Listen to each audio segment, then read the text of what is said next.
Well, good morning. Good morning again. Well, I love we got so much fan mail from your leading last week. You What know, can I say? it was incredible. So you did really well. So thank you. No worries. And if you're joining us for the first time, it's great to have you part of Redgum Live, and we're going to always keep going live every single week. But in one more week, back to the hub. First time we've been together. Hard to believe it's actually I happening. know. It's going to be such a buzz actually physically all getting together, and we've got a barbecue afterwards. But for those that can't be there locally, or for those that you're interstate or internationally, we're going to keep being live every week. And we've got this van that we're setting up. We've bought this huge big green machine. I'd call it more like a bus than a van. It's huge. It is. It's a Mercedes van. It's all being fitted out with all the recording gear, and that we're going to just pull up wherever we are, and we're going to live stream for you guys, right? And it's cost a heap of money setting the thing up and a lot of energy and effort, but you're worth it, and we know that what we're doing through Redgum Live is actually making a difference in your lives. Like even after last Sunday, I got a text from Barry in Adelaide, and we're going to pray for his daughter, Jane, right now. And so she's got some pretty significant health challenges ahead of her, and it's emotionally very draining, and we're just going to pray for her and her kids. So, Lord, I thank you for Jane. I thank you through this power of being able to communicate through technology. We've been able to speak encouragement into Barry's life and pray for him with his diagnoses and treatments, Lord, and now for his daughter Jane. Lord, we bring it to you.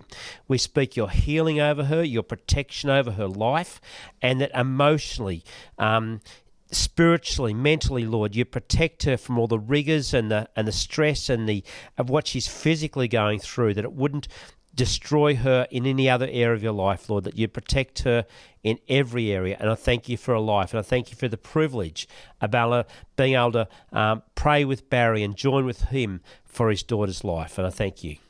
So that's what happens, this connectedness, and we love you, feeding back to us what's happening in your world. Now, we have kids coming up, don't we? Yes, but before that, we might want to. I think there's maybe a birthday, at least one. There is. Well, yeah, but it's not till sort of Saturday, just before. So I know Heather's got a birthday at the end of this week. Yep. But we'll probably sing happy birthday to her on the Sunday. On the Sunday, good point. Yes. Yeah, we might do that. And if you want to help us when we get back to the hub, we've got lots of extra areas that we're going to need little slave labourers for. And if you want to do that and you bring your own lunch and your own pay, that's how it works around here, just come. We'd love you to be part of at helping with Redgum. Anything else we're meant to talk about? No, I think that's it. I think we're off to kids now. Okay, so over to Redgum Kids.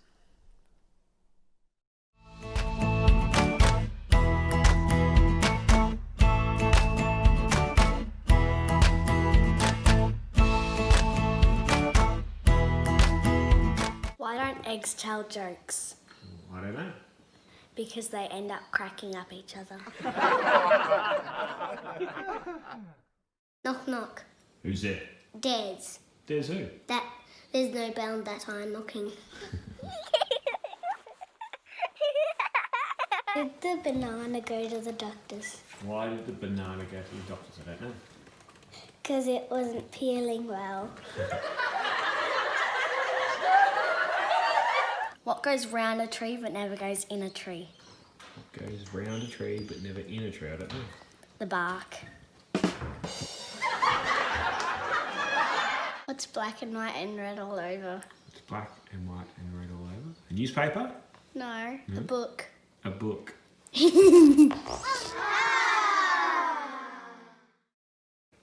Knock, knock. Who's it? Shell. Shell who? Shall we see? Why do birds fly south in the winter? I don't know. Why do birds fly south in the winter? Because it's too far to walk.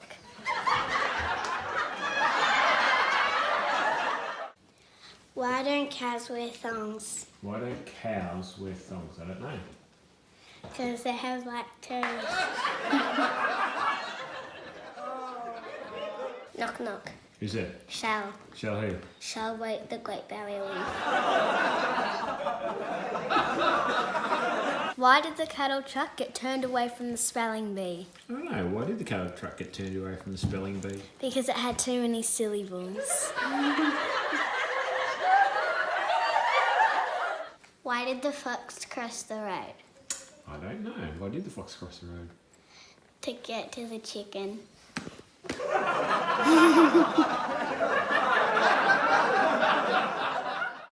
Oyster do for his birthday? What did the oyster do for his birthday? I don't know. Celebrate.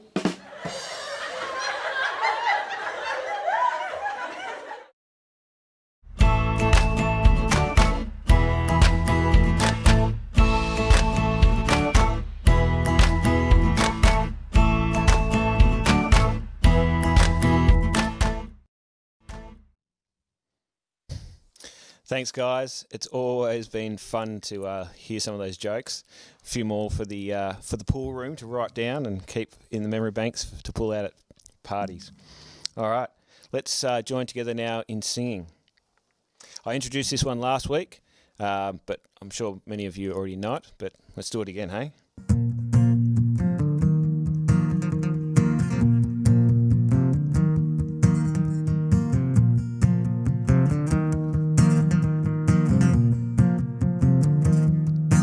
Hope is here, shout the news to everyone. It's a new day, peace has come. Jesus saves, mercy triumphs at the cross. Love has come to rescue us. Jesus saves. Hope is here, what a joyful noise we'll make as we join with heaven's song to let all the world know that Jesus saves. Raise a shout to let all the world know that Jesus saves.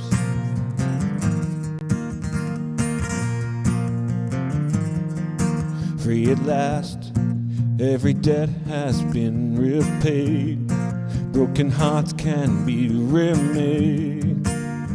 Jesus saves. Sing above the storms of life, sing it through the darkest night. Jesus saves.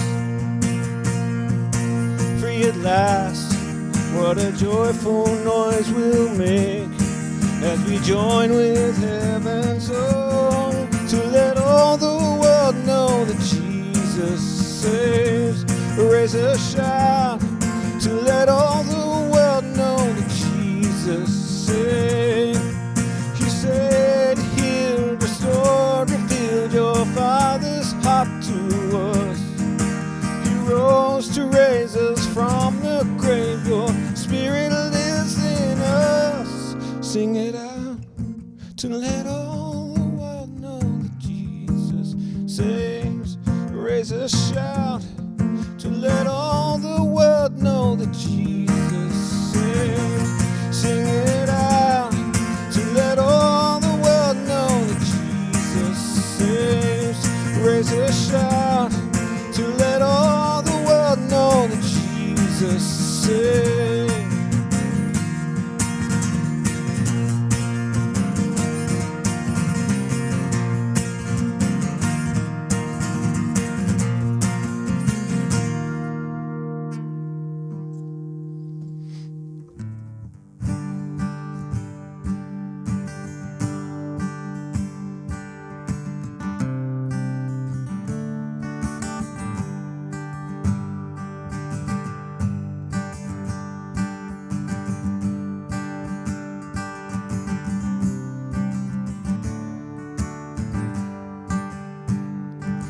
Unravel me with a melody. You surround me with a song of deliverance from my enemies till all my fears are gone. I'm no longer a slave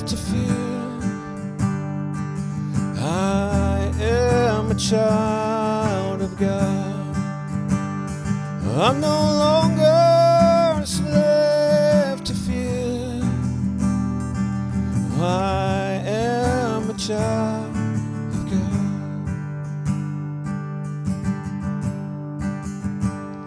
From my mother's womb, you have chosen me. You surround me with my name. I've been born again to your family. Your blood flows through my veins. I'm no longer a slave to fear. I am a child of God. I'm no longer a slave to fear. I am a child of God.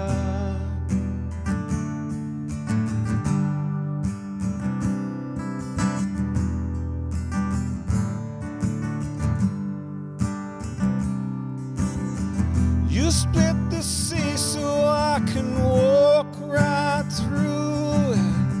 My fears were drowned in perfect love. You rescued me so I could stand and sing. I am a child of God. You split the sea so I can walk right through it. My fears were drowned in perfect love. You rescued me so I can stand and sing. I am a child of God. Oh, I am a child of God. I am a child of God. Over to you, Lex. Well, good morning. I think you're going to really enjoy this conversation that Glenise and Cheryl are going to have together. I'd just like to introduce Glenise. She's the State Director of Chaplaincy in Victoria. And Cheryl, you're a trainer. Yes, I am. Well, that's pretty exciting. And until today, we've never met. Glenise is, if I said old friend, I'm going to be in trouble. So I just say a friend that we've got to know over a little period of time, you know. I'd love to actually start with you, Cheryl. Okay. How did you get into chaplaincy? Well, about 8-9 years ago, my father took his life by suicide. And the year before that, my husband had to go through chemo and transplants. And during that time, I had a lot of people try and love me, a lot of people try and help me. And their help actually caused greater pain. And I found myself just crying out to God, God, please help me to help people without hurting them. Yes. Because it's not easy. And through that, I end up finding myself in chaplaincy training. And that is when I came upon Pastor Glenise. I did the training. It was transformational and healing and hurting. And after the training, it was then that God says, now I want you to teach what I've taught you. Fantastic. And I find myself in this place, and our relationship has continued to blossom. Wow. Yeah. And so, Glenise, I know you've been involved with chaplaincy for about 12 years. How did you get into chaplaincy? Well, I started when my hubby and I moved over here to Victoria, and we moved by the grace of God. We felt God calling us out of Adelaide and coming to Melbourne, and didn't know what that journey would look like. And after a year of being here, the bushfires happened. So it's a Black Saturday. Yep. And we were in a church where the then state director asked the different churches, do you have people, ministers that can go up and be chaplains? And I had no clue as to how to be a chaplain. So you waved your little hand up and put my hand up, and hubby and I actually went up the first few days, which was absolutely traumatic to see and view and see the pain in people. But that led me into this desire to be a chaplain. Yeah. I'd been a minister in the church for 25 years, but now suddenly To make I'm a difference thinking, on the front line. to make a difference Yes. on the front line. And so I rang up the national office and said, have you got any training? Yes, it's starting tomorrow. And I said, wow, tomorrow? Yes. I suppose I've missed out. They said, no, give us your credit card and we'll go for it. And so Money will make a lot of things happen, won't it? It does. I just want to actually, for those that are just joining us today, we're actually recording this here in Clifton Creek, and just in a private home. We're set up as a little studio, and I'm looking out a window there now, and on the hills around us, it's all been ravaged by fire. And you can see the recovery in the trees, and you can see certain things happening in people's lives. But for some people, it's like 12 months has gone, but there really hasn't been recovery. And trauma can happen in lives in so many ways. And today we want to look at how you can be helped, what you can do, what's possible to bring healing and restoration. And so I think, Glenise, with all the experience you've had, and I know a lot of that's been in that fire recovery, and you worked for a couple of years, didn't you, after that, was it? 18 months or something? I was commissioned to go into all the areas Yes. east of the Melba, and to be able to just go up there 2 days a week and be a presence in the different areas. Yes. And that's what chaplaincy is. Chaplaincy is just being a presence. Yes. And just wandering around, talking to people, introducing yourself. And my role was also to get in touch with the providers that were in the area. Yes. And so we built an incredible relationship. Yep. And after trust was built, it was amazing how many people reached out. And I think that's the key thing, Cheryl. You were saying that you had friends trying to help you Yes. deal with the trauma in your life, Yes. but they're causing more grief. Yes. Yes. And it's because sometimes people don't know what to do. Yes. We actually don't know what to do with people when they're hurting. And often we pull back and think, I don't know what to do. Or they engage and say things that are actually more harmful. Yes. But it's the presence of someone being with you that actually says, tell me what happened. Yep. And we think, surely that couldn't help. But by relieving the pain inside and allowing someone to tell their story relieves the pressure within. It can be painful, certainly painful, but by having someone who wanted to be with me in my pain, to be with someone in that pain and to listen really starts that healing process. Yep. Well, I know last week when I was speaking at Redgum, I made a statement about pain leaks.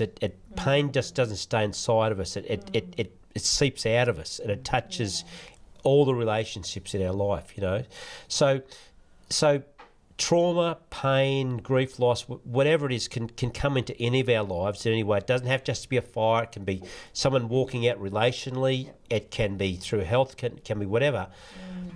How does someone begin healing?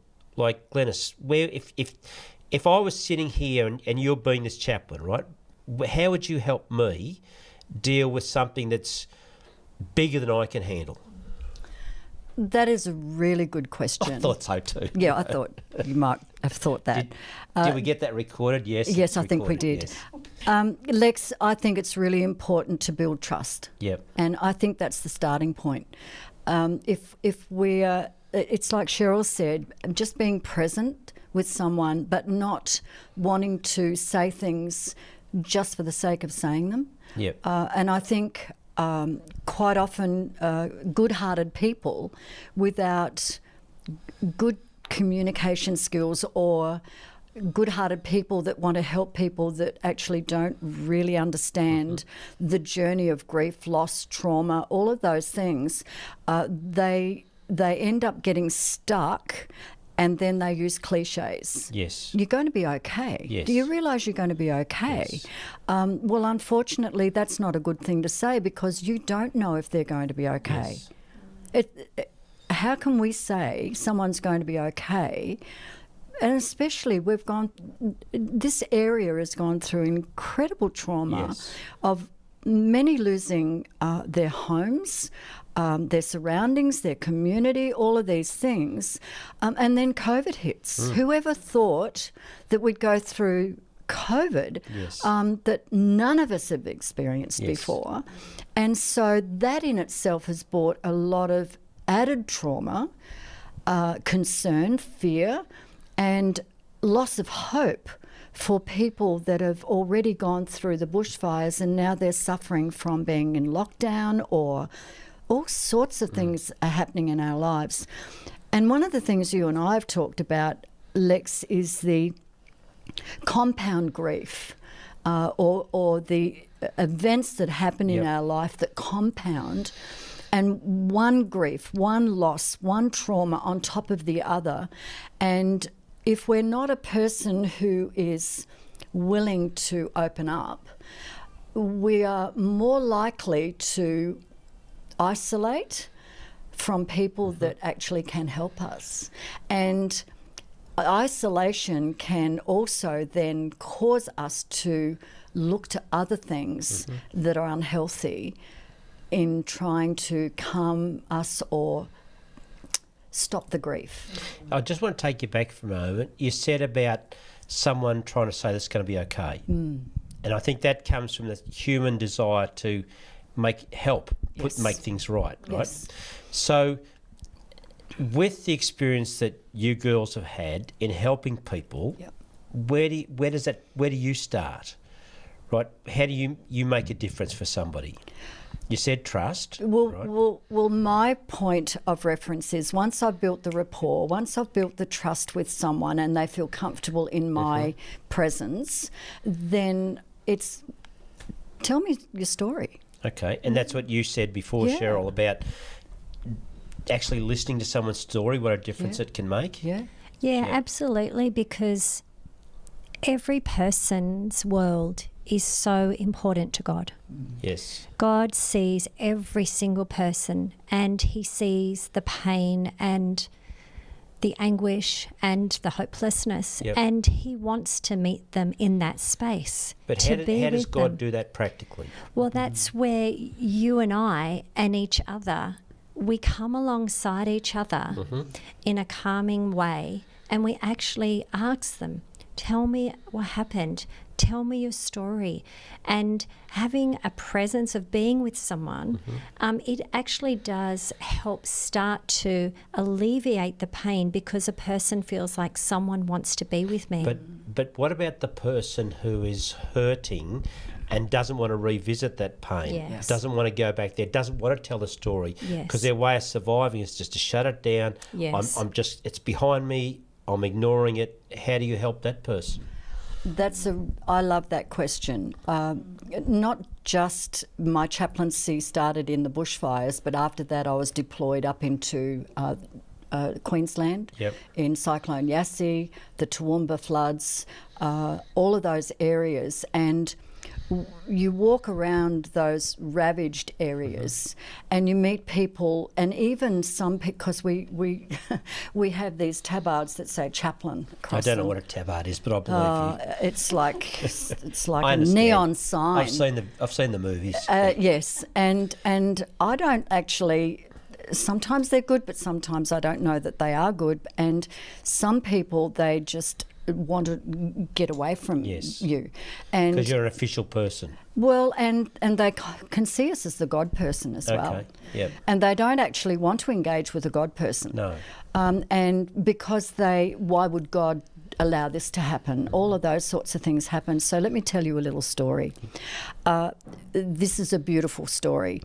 There were two of us walking up into this area where the floods had just taken everything, and the army had gone before us, and they were going house to house, and people couldn't go into their homes until the army had gone in and bought out the freezers and fridges and all of those things for reasons that I'm sure you understand.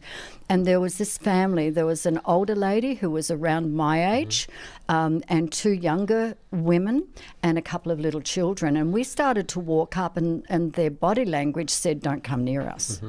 And I'm a bit of a persistent person, as I think you've discovered.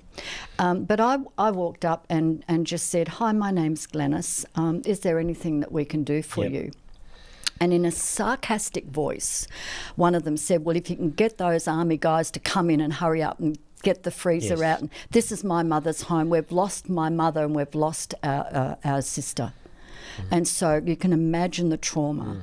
And I said, "We'll see what we can do." And being polite, we just went on. But I did speak to one of the army guys that were about 5 houses down. And I said, "As soon as you can, would you be able to get down there?" And I told them the story. And so we just went on our way and did what we were doing.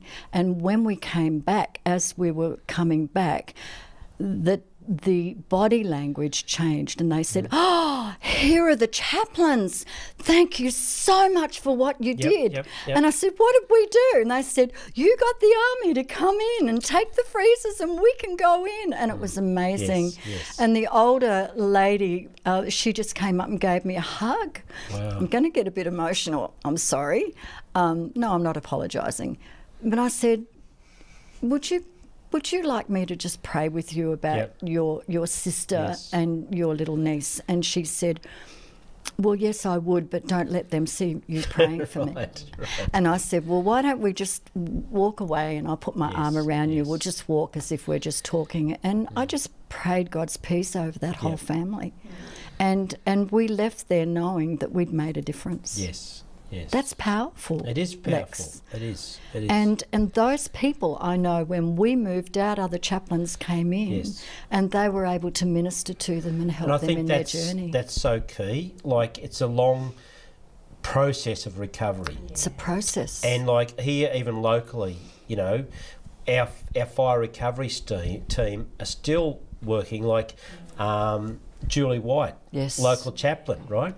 Every Tuesday she's been coming out here to Clifton Creek, and it's. But if you just step into someone's life and then walk away because there's no funding or there's whatever, excuse me. And I think that's the power of a local church. It is. It's the community. We're meant to do life in community. Yes. And I know there are people surrounding us, and if you're watching now and you're not in community, we want you to be part, and it's because we care. We're not wanting to take anything from someone. We're wanting to add to people's lives, you know.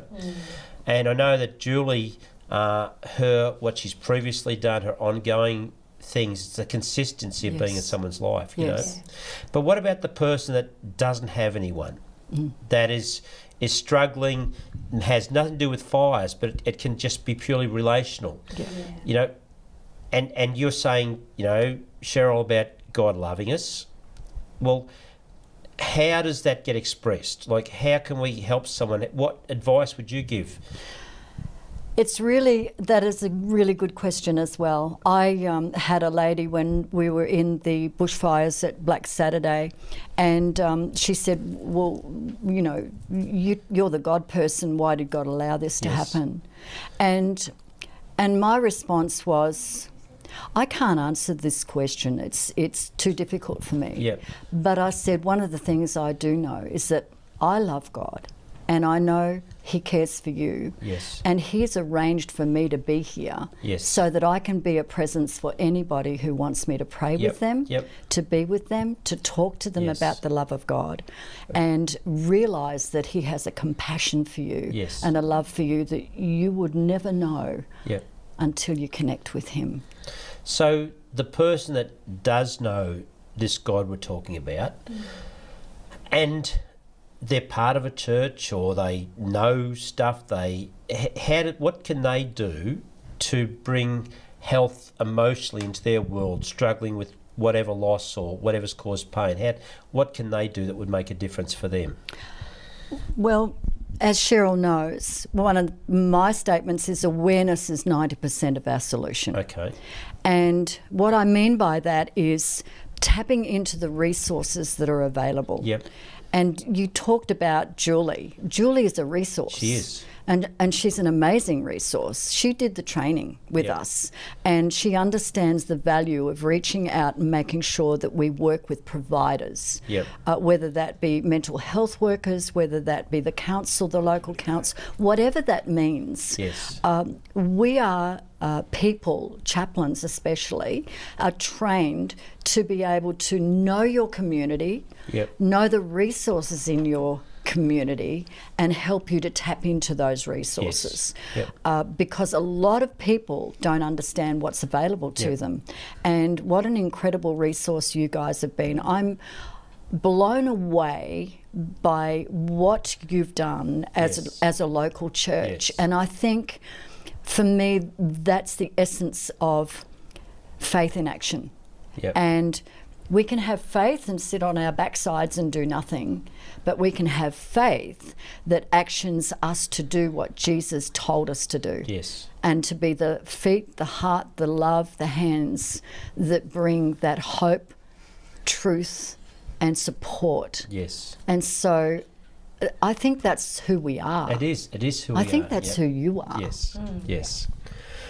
So, Cheryl, you, when I asked you and we began, and you said that your dad took his own life. Yes, he did. How old was your dad when he did that? When that happened? He was in his 50s. In his 50s. So you have walked personally what Cheryl, what I know who you are, what Glenise, what Glenise was talking about a moment ago, right? Yes. So that's not an experience that everyone goes through. It's an extreme experience to lose a dad and know that he chose to take his life and to permanently leave you. What are some of the things that really helped you? As Pastor Glenise was saying, awareness is 90% of the solution. As time has gone by, I've actually learnt and become aware that my father was in pain. And he didn't talk. He didn't reach out. He thought he could do it all. He thought he could solve the problems. He didn't say, I need help. He didn't say, I'm really struggling with this. He didn't say, what do you think? Can you help me with some solutions? He never reached out. And he had such a burden. And these are burdens sometimes that are way too big for us. We're not meant to carry the weight of the world and all these traumas that are happening around us. It's too big for one person. And so when looking back, being aware that he had no relationships around him. We're created for relationship. And none of us are perfect, but we need each other. We do. And that's why I talk about coming alongside someone else and just talking. We might think we're burdening someone with what we say, but it's actually for the person with the pain, it's relieving the leaking you talked about. It's relieving the leaking. And for the person who is making themselves available to be present and to listen, you're actually making that person feel like they have significance in the world. It's amazing. So going back into your situation, right? You had friends that spoke into you that didn't help, right? I assume you did find someone that did help? Because, Pastor Glenise and a few others. But they weren't trying to fix me. No, but they were listening. So beside them listening, that wasn't the end of your journey of recovery, right? Oh, absolutely not. No. So what are some of the keys that you personally found helped you? So we've done with the people listening. And then from there, having them say, have you thought about getting some help? That was a big step to take, to actually go, I need to speak to someone. So I went and spoke to a counsellor for some period of time. And that took time, but that was really good. So there's this layered effect of support. It was your church. It was family, it was the counselling, it was actually personally then reflecting on all of this. Right. Personal reflection with the voices around you, Yes. good voices Yep. around you, really does help you journey to a place of recovery. Was there Yeah. was there a place you got to when you said, I've actually come more than I thought I would, and I'm actually starting to feel whole again? Was there a turning point, or is it just a gradual process? It was probably gradual. Yes. It was very gradual. Like when something happens and we go, hindsight is a great teacher. Yeah. It doesn't happen in a moment, but it's a moment, it's little days of lightness that come. Yep. Little days when you feel like you can breathe a little bit easier. Yes. And then I found myself going, oh my goodness, look where I've come. I don't cry all day anymore. Yes. It's so gradual. Yes. And I think that the brilliance of the God factor in all this is that what God does in us, it begins something we want to impart with others, to share with others, to help others. So Glenise, for someone listening right now, watching now, right, and they're somewhere in this journey of recovery, what are the next steps for them? Like, what's something that they can do? Because let's assume that someone has heard this story. Where do you go beyond that? What tools do you give people? How do you help people?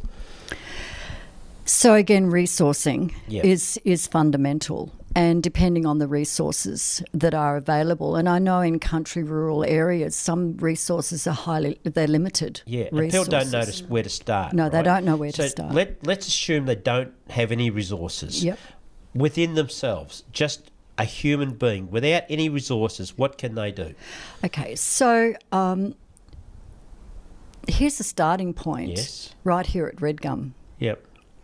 You guys are putting an incredible message out there into a community where people might not know where to start. Yes. And here we are talking about, here's the starting point. Yes. Connecting with people that can Yes. actually help you. Yes. Because it's important for all of us. It's very easy for us to isolate and not talk. Yep. I think that can be more of a comfort zone sometimes for Yes. some of us. I don't want to talk. Why would I need to talk? One of the things about grief that I've learned is that grief is an inward expression of the pain that you're carrying. Yes. Mourning is another layer. Mourning is an outward expression Yep. of what you're carrying inwardly. Yep. And if you don't So go... when you say mourning, what do you mean by mourning? Mourning is an outward expression of saying, I'm feeling this. This is what I feel. So that would be like someone crying? That's right. It's an outward expression of what you're feeling inside, Yes. rather than taking alcohol, drugs, or whatever else it is that you're using to Yep. dull the pain. Yep. We encourage people to talk and tell their story, so that helps them to bring out that pain, that Yes. inner pain. And that helps us then to say, I can't imagine what that must feel like. Tell me a little bit more about Okay. that. And when we help people dig deeper, it helps that to all come to the surface. And it's an amazing what relief that brings. Okay. Amazing. I've Yes. experienced myself Yes, personally, yes. and we don't have time for all those stories. But grief is a journey I think we all go through Yes. at some stage in our life. Yes. And the older you get, the more grief you experience Yes. over the years. And I think it's wonderful that we can learn how to do this journey.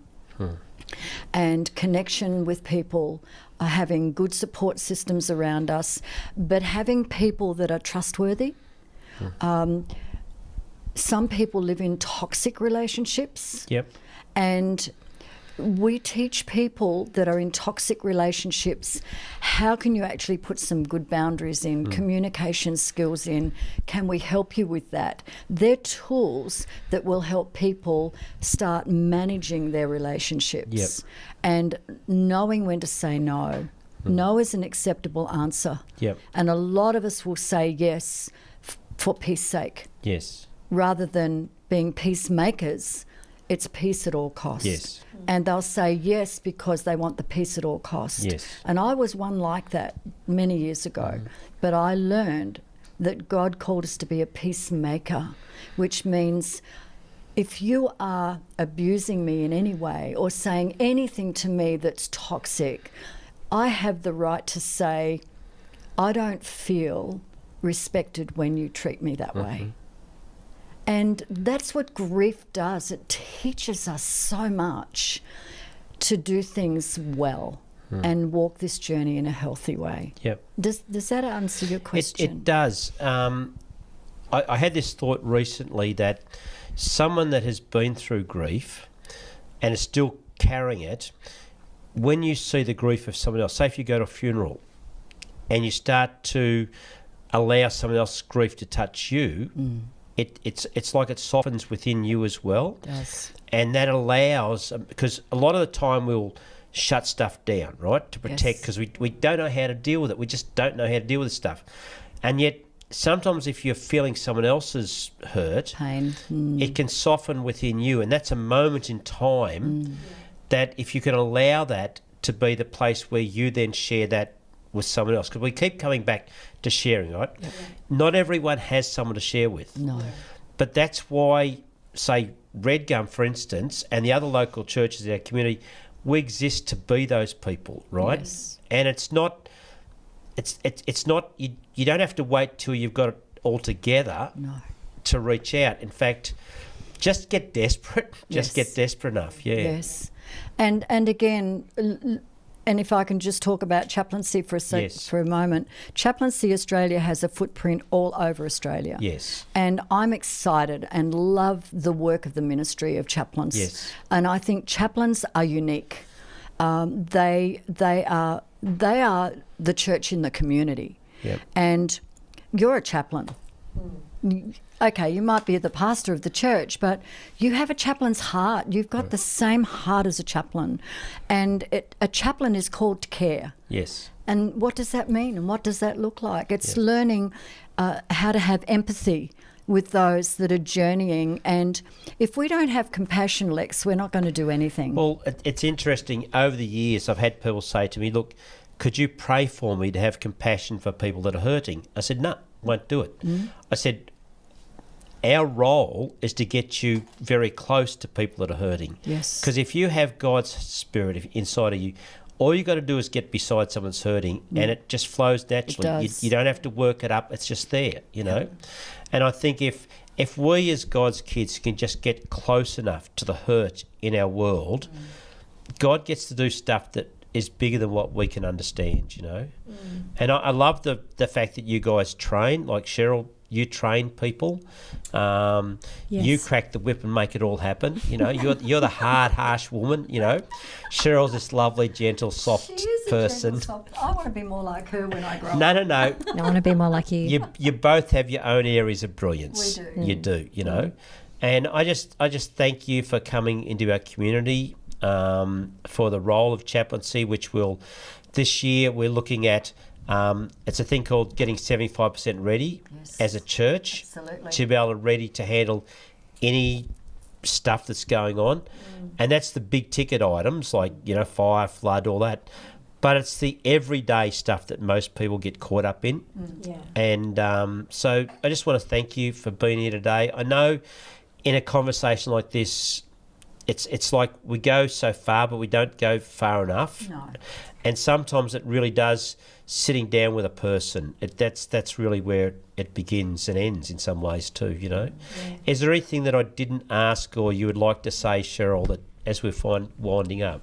I just feel that we can't shy away from our humanity. Yes. We don't have to be ready to speak to someone. Someone wants to speak to someone else who's real. Yes. Let's just be you. Yes. Just be us, because then people feel safe. Yep. No one wants to speak to someone who's got it all together, because then you feel judged. Yep. And so being human, being broken you are the best person for someone else to speak to. Yep. So being human in our weaknesses is actually the most beautiful place to start a conversation. I think our humanity is attractive, but I think it's the God factor that makes the difference. Yes. You can be very human and broken, and you're trying to reach out to someone who's broken, and it's two broken people, and it doesn't go that far. But if you can hear someone's story out of some of the healing and the wholeness God's done in you, and you can see God's hand in things, you can see a God factor, you can bring that into the situation, I find that makes a really big difference. I think, Lex, that's what we were talking about, presence. Yes. It's not just our human presence.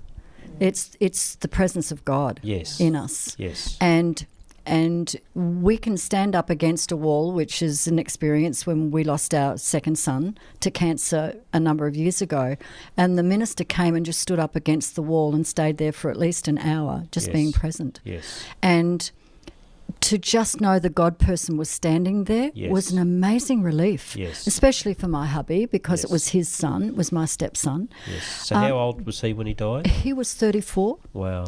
Yep. And just having someone present and knowing it's a God factor, it's amazing when we go through trauma, even if we don't acknowledge God before the trauma, it's amazing what trauma will do for people that want to just say, God help. Yes. And that might be as simple as they say, and suddenly a chaplain walks in or a pastor walks in. That's the God help. Yes, it is. That's the God providing the door to answer that prayer. Oh, help me, God. Yes. And suddenly in a day or two or a moment later, someone's sitting in front of you and you're recognising the fact that, oh my gosh, I feel some relief here.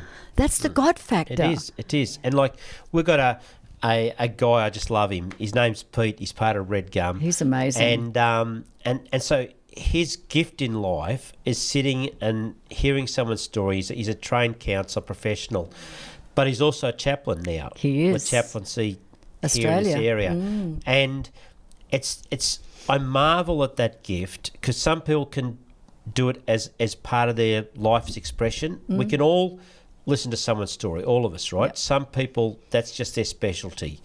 And I really appreciate what Pete does, what Julie does, what you guys do in the training. And I just want to thank you for what you bring to planet Earth in the way you choose to live your life. It's very easy to just live our life doing what we want to do.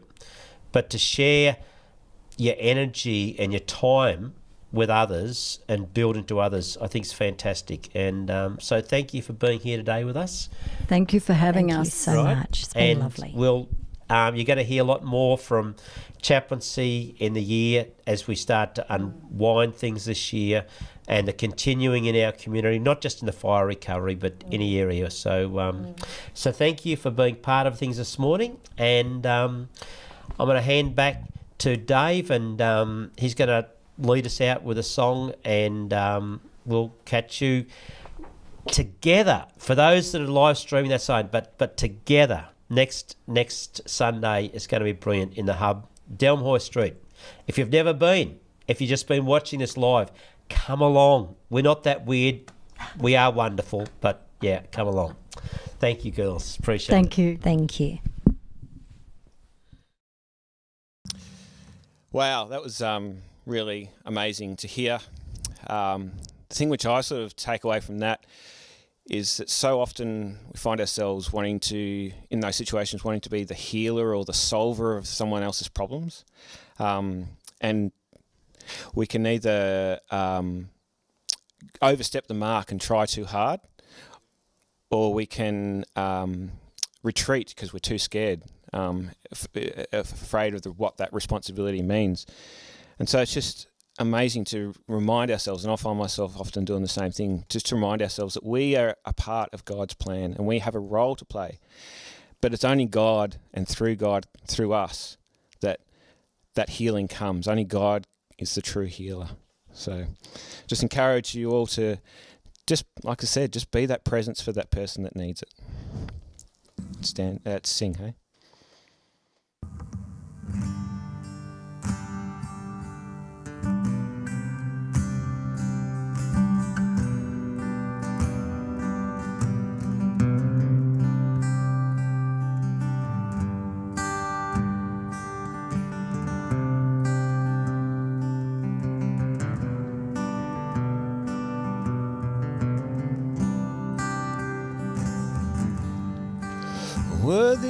of every song we could ever sing, worthy of all the praise we could ever bring, worthy of every breath we could ever breathe. We live for you.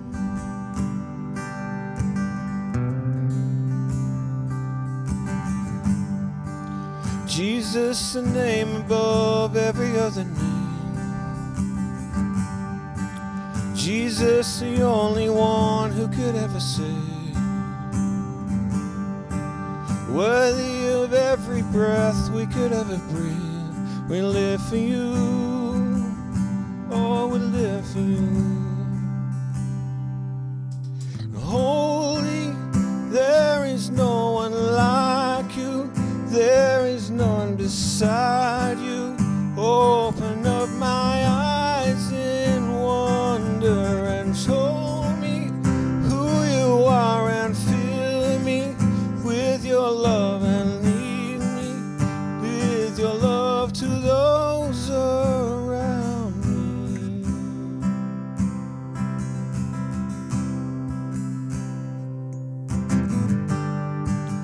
Worthy of every song we could ever sing, worthy of all the praise we could ever bring. You're worthy than every breath we could ever breathe. We live for you. Oh, we live for you. And holy, there is no one like you. There is none beside you. Open up my eyes in wonder and show me who you are, and lead me with your heart, and lead me with your love to those around me. And show me there is no one like you. There is none beside you. Open up my eyes in wonder and hold me who you are, and fill me with your heart, and lead me with your love for those around me.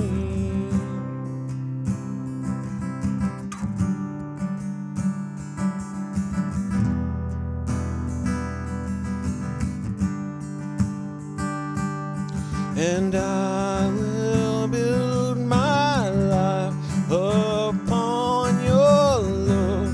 It is a firm foundation, and I will put my trust in you alone. And I will not be shaken, and I will put my life upon your love. It is a firm foundation, and I will put my trust in you alone. And I will not be shaken. And holy, there is no one like you. There is none beside you. Open up my eyes in wonder and show me who you are, and fill me with your heart, and lead me with your love to those around me. And holy, there is no one like you. There is none beside you. Open up my eyes in wonder and show me who you are, and fill me with your love, and lead me with your love to those around me.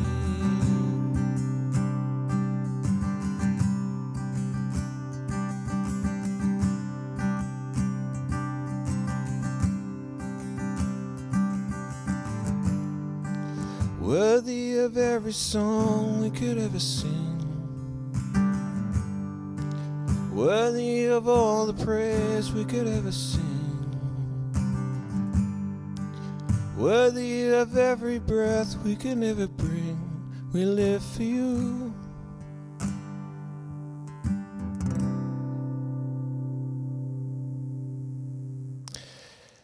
Thanks everyone for joining us again this week. We look forward to meeting in person next week with all those that can join us. But don't fear, because we'll also continue to remain streaming live. We're committed to this. We're committed to you guys that can't meet us in person.